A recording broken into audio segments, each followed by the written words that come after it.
Welcome to Dr. Mary Travelbest's Independent Travel Guide, a special episode for women like you who need a little extra support traveling the world, one woman at a time. This podcast is sponsored by Sun Marketing, Advertising, and Media. I've been traveling independently since 1972, and soon we'll release a second guidebook on the steps to travel independent or solo. Please share this podcast with your relatives, your friends, your loved ones, future travelers, and make their trips the very best, like Travelbest. In this episode, the FAQ is, how do I find a good tour to join? And what about some solo trips too? I want to visit my ancestors in Ireland. Today's destination is Sapporo, Japan. Today's mistake is the nude baths in Japan without a clue.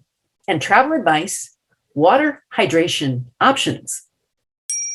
So for the FAQ, my friend Patty asked me about how to book a tour of Ireland and be able to visit her grandfather's old home there, if it still exists. She asked me about how to arrange this. So here was my answer. To find a relative in Ireland, you may have to start out by writing several letters to the known relations and asking them to help you find the location. Some parish records could be helpful. Give yourself plenty of preparation time. Then you can book your tour after you know your relatives will be around to greet you when you arrive. So go on your tour and enjoy, and then visit your relatives for a few days after the tour ends. By that time, you'll be feeling very warm and cozy about Ireland and be able to navigate from one place to another. You can also go to the nearest pub and ask about the relations. If you are lucky, and you may be, you'll find out about your ancestors and relations from those who knew them. The sooner you can do this, the better. In Ireland, they're used to meeting those from the US who are seeking their relations. It's not such a stretch as you may think. As for booking a tour in Ireland, there are several choices. If you go to the main ones like Rick Steves Tours, you'll be well taken care of, says my sister Ellen. And now for today's destination, Sapporo, Japan. I visited the island of Hokkaido. It's in the northern part of Japan. I was there a few years ago, and I really fell for the region. It's an outdoors city in many ways. Sapporo is the capital of the mountainous Japanese island. It's famous for beer, skiing, and the annual Sapporo Snow Festival, featuring enormous ice sculptures. Every winter, yes, it snows here, and every February, they hold a winter event full of sculptures, skating, and natural snow beauty. Hatsaki, or Atsukan, as Japanese call it, helps you stay warm during a cold day. With about 2 million people in the population, you can get around here easily on bus, car, taxi, and subway. I was able to walk many places as I stayed near the center of the city. As a solo traveler, I found it very easy to get around the city's subway system on my own without speaking the language. The Sapporo Beer Museum traces the city's brewing history and has tastings and a beer garden that you will find easily. And be sure to take the tour because it's more than just about beer. It's about the culture of the people and history.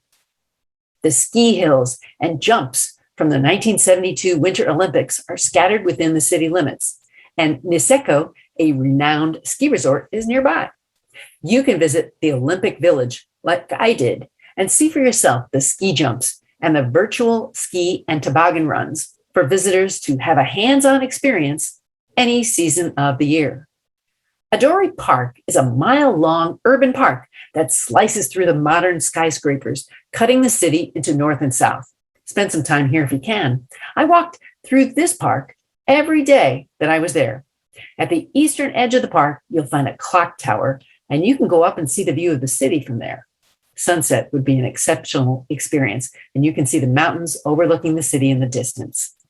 Susukino is a bustling city neighborhood with entertainment at a fast pace, like New York City, only smaller.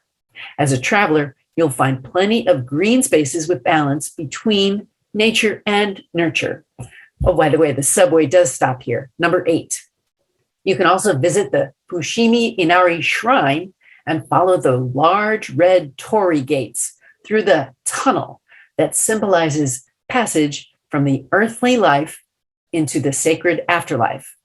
You can leave a prayer or an ima, which is written on a card and hung with the others in the shrine.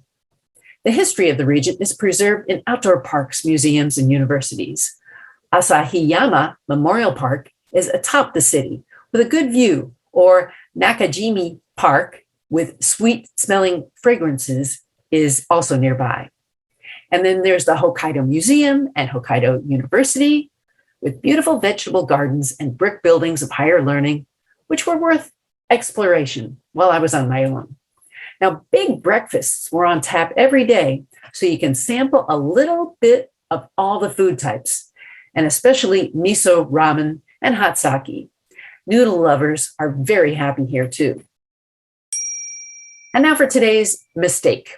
I was alone in a nude bath in Japan. Let me tell you what happened. I was alone in the hotel's nude baths and unfamiliar with this, and I didn't know what the protocol was. The water was warm and I loved to swim, so I went in without the proper bathing routine.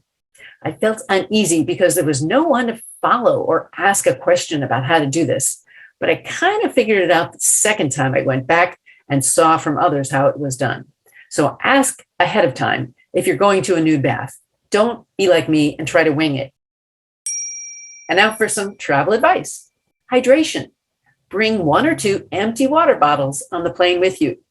Fill them up in the airport after you clear the TSA. Stay hydrated while you travel, especially when you're on a long flight, as you will deplete your own water supply more quickly. You can also find good hydration backpacks using the links in the show notes. Today, I want to bring meaning to your travel. Send me your travel tip.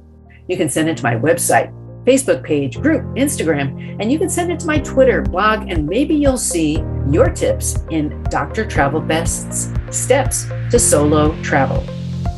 What's on your travel bucket list? Tell the doctor and her team of women who travel the world seeking the very best.